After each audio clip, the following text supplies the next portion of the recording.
you. Just a couple of notes about the presentation. I am going to read my paper for the most part. This is how we do it in the discipline of Bible, theology, and philosophy at conferences. You go, listen to papers. I've tried to make the paper as interesting as possible, but it is a little bit different format than hearing somebody talk with PowerPoint.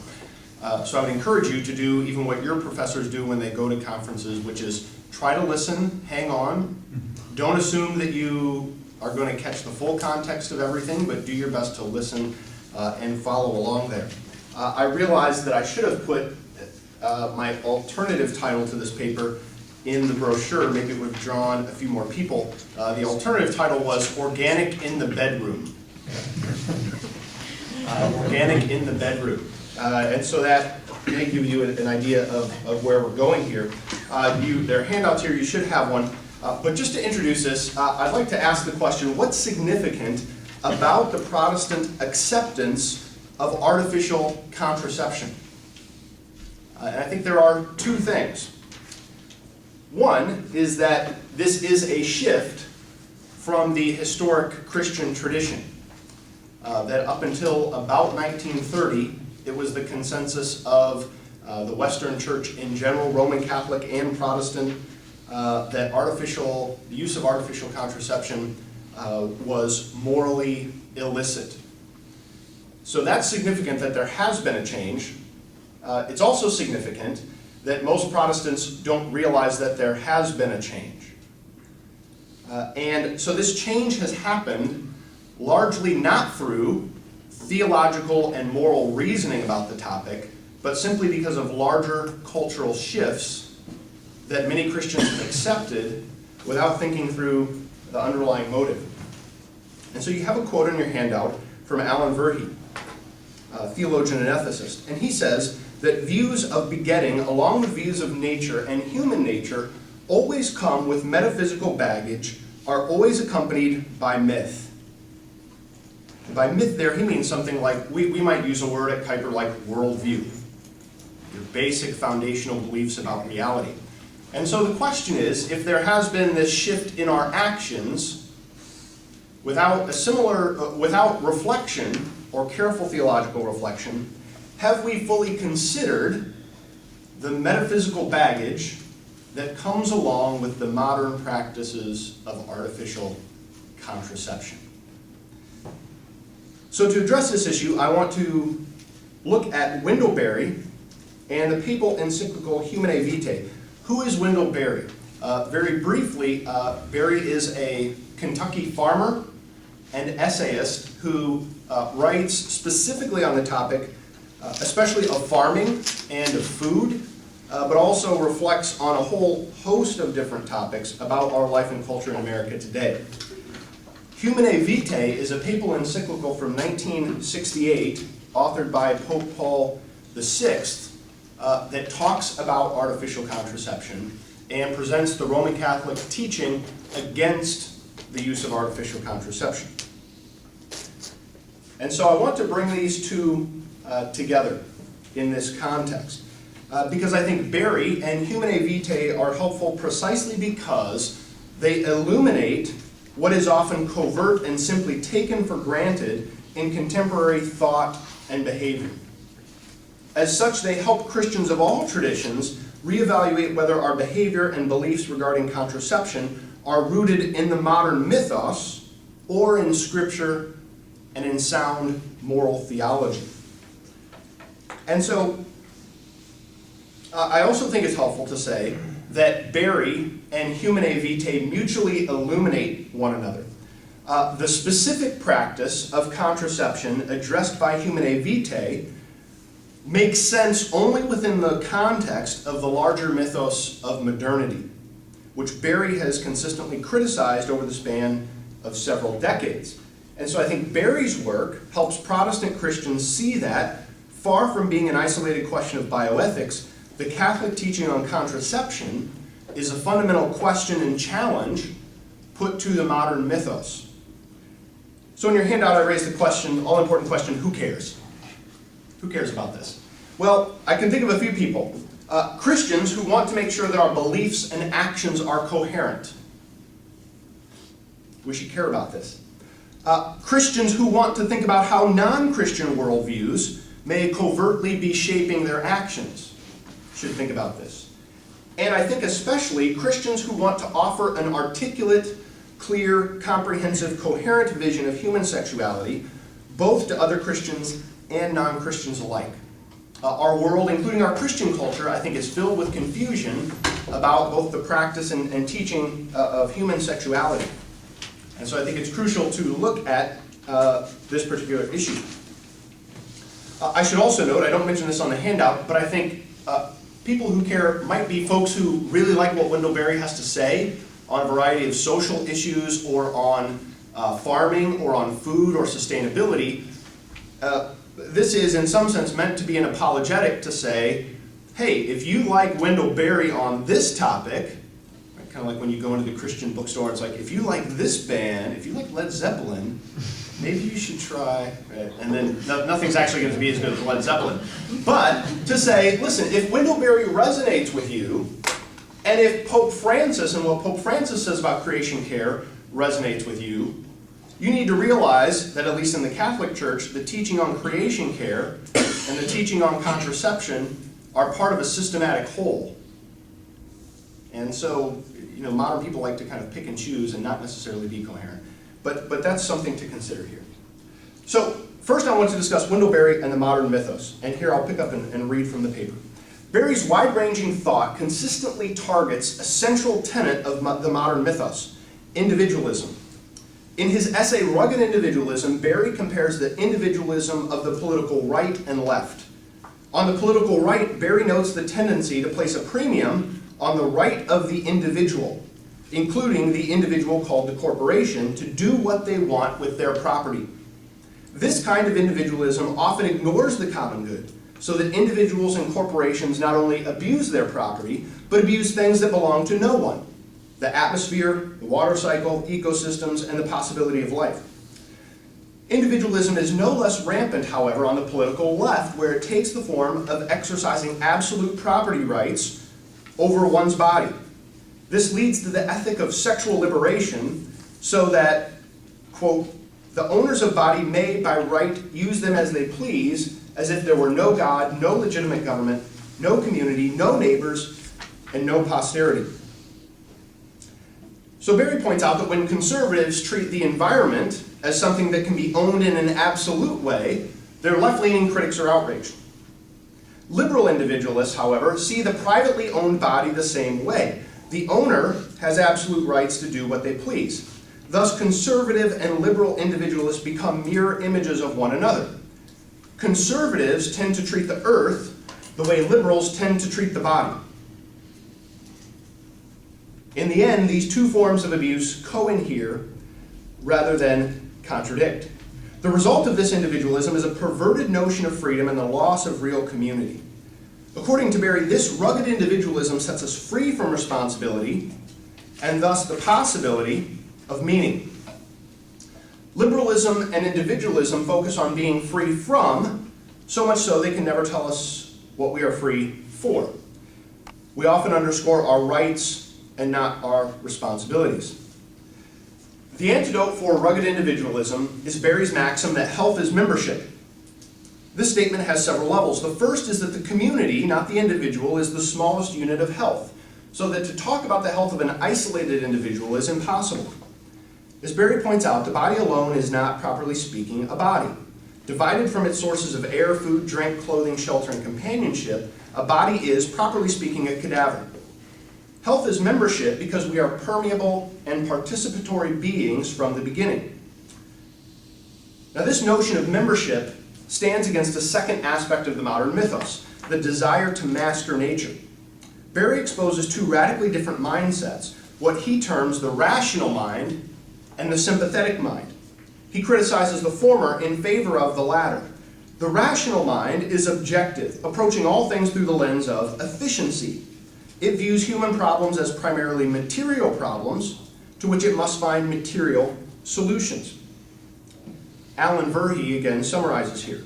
In the myth of the Baconian project, Francis Bacon, not the food, I want to be clear. In the myth of the Baconian project, nature is the enemy, Nature may be and must be mastered. It may be and must be altered. In this myth, technology becomes the faithful savior. So what the rational mind, bad for Berry, cannot stand and cannot acknowledge as any notion of human limits, especially the idea that there are some limits to our relationship with nature, including ourselves, that should not be transgressed. Instead, the only truth it perceives is a kind of empirical scientific truth, and anything reeking of loyalty or affection must be summarily dismissed.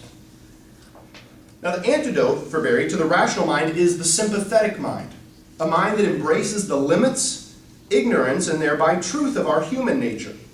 Against the modern superstition that matter is all that matters, and that the solution to our ills is found in the manipulation of matter, Berry calls us to embrace the way of ignorance. There's a kind of knowledge that seems right unto the rational mind, but its end is death. In part because the way of ignorance, of recognizing limits, has reasons that reason cannot know. The sympathetic mind draws on tradition, experience, conscience, religion, traditional cultural forms of knowledge, and sympathy, affection for particular places and people because of their irreducibility and irreplaceability. According to Berry, the common denominator of these forms of knowledge is their recognition of mystery and human limits. In contrast, the rational corporate mind is arrogantly ignorant, lacking the humility that might enable it to correct itself midstream. So what lies at the root of the modern mythos, beneath and behind the individualism and the mastery and commodification of nature? According to Berry, the great divorce that underlines the modern mythos is the split between body and mind, or body and soul. Berry points out that the formula for a human being in Genesis 2:7 is not body plus soul equals human being. Rather, the formula is this: the dust of the earth plus the breath of God creates a living soul, to use the language of the King James Version, which Berry does. For Berry, we are constantly tempted to exchange the unity of being a living soul for the dualism of spiritualism and materialism. Although some Christians have tended toward a kind of Platonism that devalues the body, the modern Baconian project has gone beyond this, embracing a hard Cartesian dualism, where mind rules matter with an iron fist. In other words, the human being is a battle site between necessity or nature, the body, and freedom, the mind or soul. As Verhey puts it, the nature we are is the nature we suffer from. Who will deliver us from this wretched body of death? The man of science and technology, but for a price, of course. And so modern man has gained a material and disenchanted world and yet lost his soul. Our sense that as living souls we stand in communion with God and with members of the holy community of creation. So these three things then are crucial to understand Berry's split here: individualism, mastery of nature, and this dualism. Now, what does Berry have to say about marriage, sexuality, and fertility, and how these broad trends affect this particular issue? Berry's criticism of the modern mythos sets the stage for this. Berry recently has questioned whether modern society is, quote, the proper context for evaluating marriage. In other words, he questions our ability to even address the nature of marriage, sexuality, and fertility, for those matters cannot be extrapolated from the broader social, political, and economic matrix in which we conceive of them. If that matrix has fundamental flaws and root errors, as Berry contends it does, then we cannot merely address marriage and fertility as standalone, isolated issues. It's instructive, therefore, to see how Berry connects the issues of sexuality to questions of economy and ecology, for he rightly perceives that the bonds between these issues cannot be undone. Berry's essay, Sex, Economy, Freedom, and Community, articulates how the loss of community and the rise of the individual affects our notions of sexuality and marriage. Berry notes that modern liberalism, by which he doesn't mean liberalism versus conservatism, but a kind of liberalism that places value on liberty, the individual's rights and freedoms, but often tends to do that in an unfettered way. He says modern liberalism is marked by two spaces: the private space of the individual and the public space under the domain of the state. The problem, according to Berry, is that sex does not fit easily into either of these categories. It cannot merely be an individual's or couple's private business, and yet there are not political solutions to most issues of human sexuality. Unfortunately, he says that modern liberalism is missing something in its conceptual toolkit. The Commonwealth, a community of common interests that recognizes and lives out the reality of interdependence for the good of all. Within this kind of community, says Berry, sex, like any other precious and volatile commodity that is commonly held, is everybody's business. Sex not only joins husband and wife, but also parents and children, families to the community, and the community to nature. For Berry, sexual love is the heart of community life, for it powerfully joins us with one another, with the fertile and bountiful world we inhabit, and with the particular place we inhabit. Within real community, a central virtue here is that of fidelity. Fidelity to one's spouse, one's place in the earth. These are inextricably linked.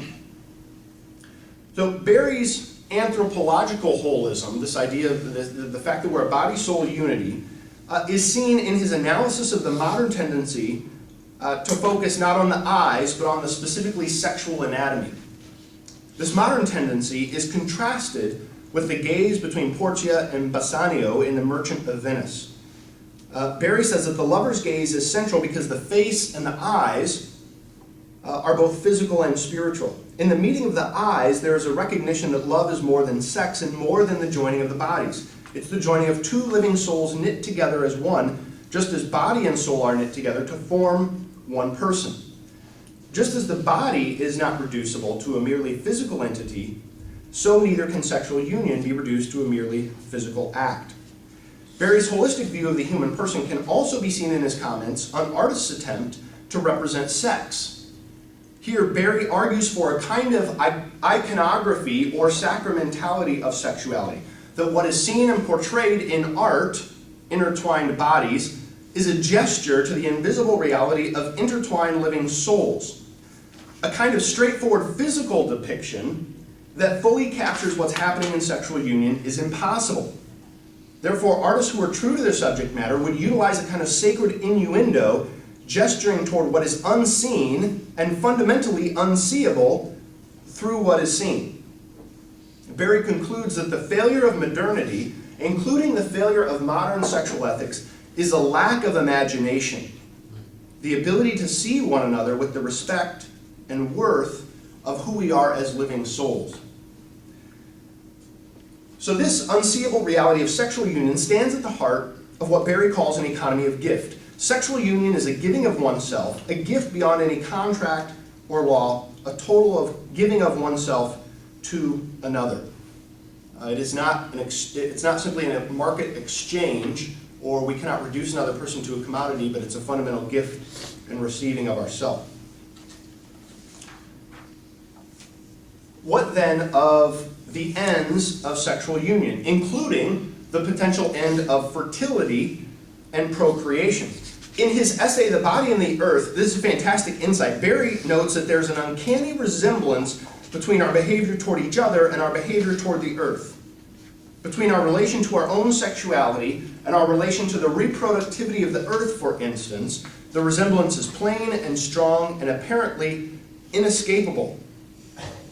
And this helps see why he sees a kind of split between conservatives and liberals who, one would emphasize very much our care of the earth and freedom to do whatever we want with our bodies, whereas the other would focus on being responsible with our bodies, but kind of doing whatever we want with the earth. That's kind of a broad caricature, but that's what he's working with here. And so Berry notes several parallels here. He says the technologists and salesmen of birth control survive upon our failure to exercise any discipline over sexual energy, just as the technologists and salesmen of industrial capitalism exist because of our failure to exercise any discipline over other forms of energy. He says natural means of birth control are employed when people live within a clear understanding of their agricultural and ecological limits. The transgression of proper human limits, when it comes to our relationship to the earth's fertility, goes hand in hand with the transgressing proper limits with respect to human fertility. He also says, quote, a technology of chemicals and devices replaces the cultural means of ceremonial forms, disciplines, and restraints. An infertile field and infertile woman both receive a dose of chemicals, often reducing them to the status of productive machines. He also notes that we've given way to specialists. The pharmacists and doctors will look after the fertility of the body, and the agribusinessmen will look after the fertility of the earth. Barry's analysis of this state of affairs is stark. He says, quote, "This is to short-circuit human culture at its source." He also notes we permanently sterilize lands through strip mining, just as we permanently sterilize our bodies through surgical procedures. We thus use birth control, according to Barry, casually, in utter cultural nakedness, unceremoniously, without sufficient understanding, and as a substitute for cultural solutions, exactly as we now employ the technology of land use. So for Barry, the birth control employed by modern people becomes intelligible only within the broader social matrix of Baconian mastery over nature, a form of individualism that erodes real community, the commodification of all things, including life itself, and the reduction of the person and of life to a merely biological function. So our view of nature, including human nature, is what makes birth control seem so natural to so many. Why we don't even stop and raise the question. And so with this sketch of Barry's broad criticism of modernity in mind, we can now examine the language of Pope Paul VI in Humanae Vitae and Pope John Paul II's theology of the body to hear, I think, the deep resonance between Barry and Roman Catholic teaching on contraception. So Humanae Vitae and the modern mythos. In Humanae Vitae, the entire discussion of contraception is framed by the broader question of mastery over nature. So the introduction notes that man's, and this quote's in your handout, man's stupendous progress in the domination and rational organization of the forces of nature to the point that he's endeavoring to extend this control over every aspect of his own life, over his body, over his mind and emotions, over his social life, and even over the laws that regulate the transmission of life. So we cannot miss or understate the importance of these lines, for they connect this one particular question of ethics with the modern mythos as a whole. As Michael Waldstein points out, critics dislike Humanae Vitae not simply because of its approach to the rapid social changes of its time, or to a potential population explosion, but because it rejects loyalty to the Baconian program, that program of trying to have utter mastery over nature. This rejection is reinforced by Pope Francis in Laudato Si', which opens by decrying the way that we have come to see ourselves as the earth's lords and masters entitled to plunder her at will.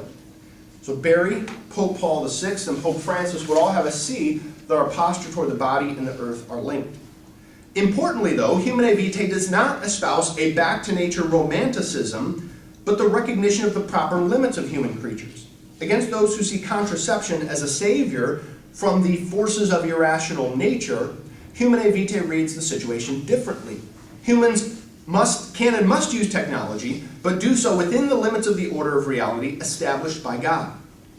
Notably, Pope Paul VI calls his hearers to a very different kind of discipline and mastery. Rather than an absolute mastery over nature, including our bodies, Paul VI underscores self-discipline in which the intellect and will enables the passions to be rightly ordered according to God's design.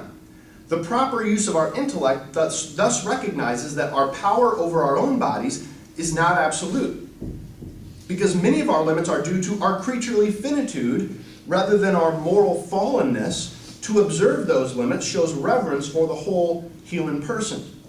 Furthermore, as we act in accordance with our limits, we come to know in an embodied way, and not merely an intellectual way, the truth of who we are as finite creatures of God. Doing, there's a kind of knowledge that comes from doing. It's not simply the same as knowing.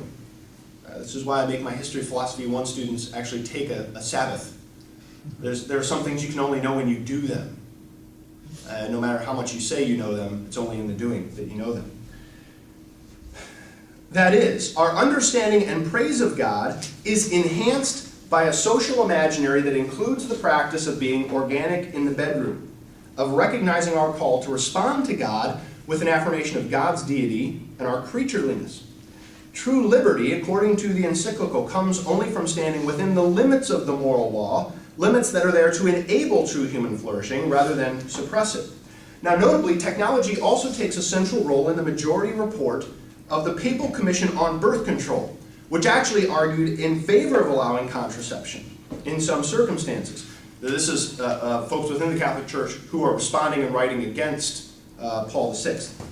The report states in no uncertain terms that, quote, in creating the world, this is on the back side of your handout, in creating the world, God gave man the power and the duty to form the world in spirit and freedom, and through his creative capacity to actuate his own personal nature. The story of God and of man, therefore, should be seen as a shared work. And it should be seen that man's tremendous progress in control of matter by technical means and the universal and total intercommunication that he has achieved correspond perfectly to the divine decrees. Now, as Michael Waldstein points out, it would be difficult to formulate a more unqualified allegiance with the Baconian program. Technical mastery over nature corresponds omnino in the Latin perfectly, entirely to the will of God. In contrast, Humanae Vitae notes that we are not masters of the sources of life, but ministers of the design established by the Creator.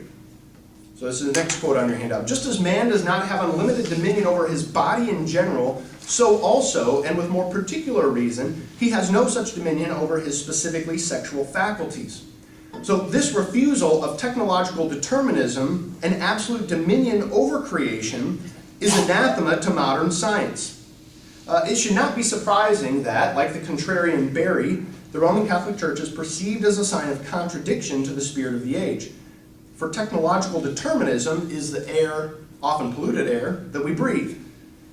To the modern mythos, the only thing worse than a Luddite, someone who places a priority on the common good over technology, is a sexual Luddite, one who questions whether any and every form of technical mastery over our own bodies is actually good for the person and for the community. Now, this refusal of absolute mastery over nature is closely connected to Humanae Vitae's refusal of biological reductionism. In other words, the refusal to reduce a human being or to the body to mere matter. And so Paul VI rejects both pure materialism and a hard dualism of mind and body in favor of the Christian and Aristotelian view that our humanity affects the totality of what we are. That is, what makes us human is not mind or soul laid over top of some kind of pure animality. Rather, our humanity goes all the way down and includes our bodies, our drives, and our passions. So Humanae Vitae notes that human love derives from what we are as humans, a compound of sense and spirit. John Paul II's theology of the body builds on Humanae Vitae. And sounding like Barry, he argues that an improper body-soul or body-mind split is at the heart of how we conceive or misconceive culture and civilization. So he says, quote, one must before all look toward the human being as person, and not toward the means that turn him into an object of manipulation and depersonalize him. What is at stake here is an authentically humanistic meaning of the development and progress of human civilization. This holistic view of the human person and sexual union can be seen in four ways, all of which are inseparable from the broader critique of how modernity views nature and human nature. So first, human sexuality can never be reduced to a mere animal drive. As humans, we're characterized ultimately not by animal instinct, but by free will. Freedom and responsibility go together, which is why we're actually able to hold people responsible for their actions with respect to sexuality. But because sexuality is more than just biology, we cannot see, this is a key point, we cannot see the potential fruitfulness of the human person as pre-moral or amoral data. It should not be construed as thoughtless and irrational nature running its course outside the person. Rather, the body's fruitfulness is fundamental to the integrity of the person and the self. Second, sexual love is meant to be total. It's the joining of two persons, two lives, not merely the joining of two bodies.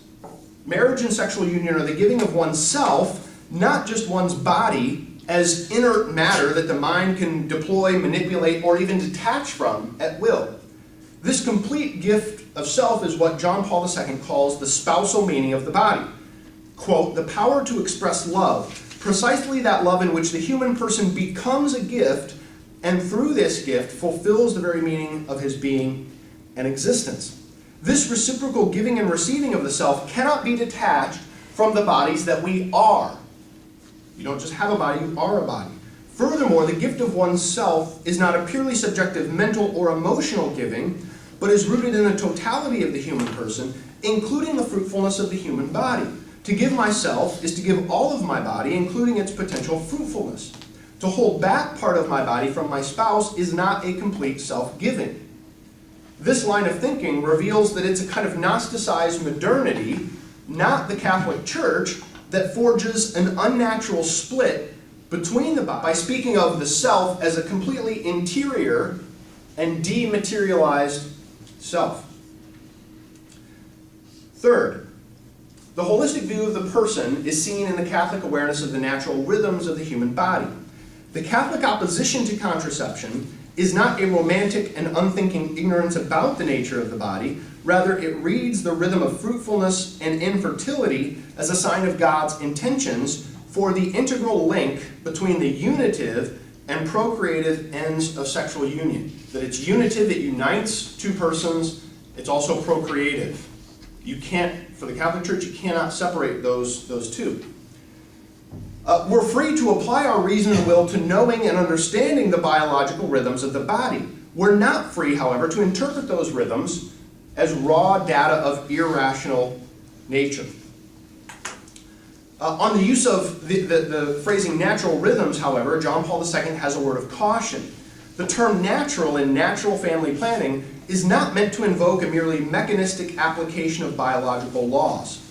If approached this way, it can easily become one more reductionistic way of viewing the person and sexual union. Rather, as each spouse grows in continence and chastity, their love becomes purified.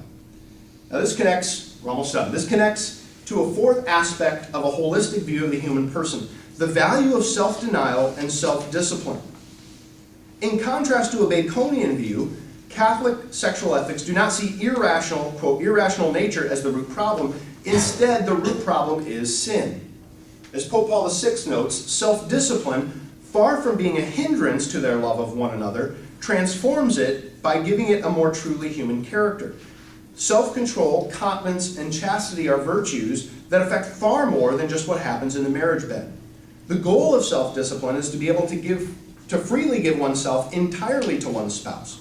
And this is not merely expressed in sexual union, but in a whole host of ways in which one's affections are directed so that the spousal meaning of the body, the self-giving and communion of persons, is manifested in one's entire relationship to one's spouse, not merely sexual union. So in conclusion, this is printed on your handout, modern technologies of contraception cannot be separated from the mythos that gave rise to them, including the biological reductionism and the Baconian project to master nature. This reductionism and mastery are implicit in the social imaginary surrounding the modern practice of contraception. Wendell-Berry illuminates and stands against this mythos, as does the Roman Catholic teaching on contraception, expressed succinctly and clearly in Humanae Vitae and elaborated in Pope John Paul II's Theology of the Body. Christians who wish to avoid the theological pitfalls inherent in biological reductionism and the attempt to master nature must therefore ask difficult questions regarding their views and practice of contraception. What does the practice of contraception say about the body, the human person, marriage, and ultimately the one who created both the body and the earth?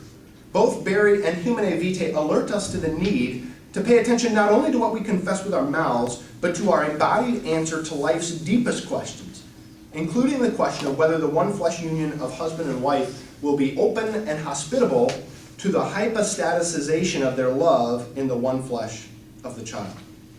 Thank you.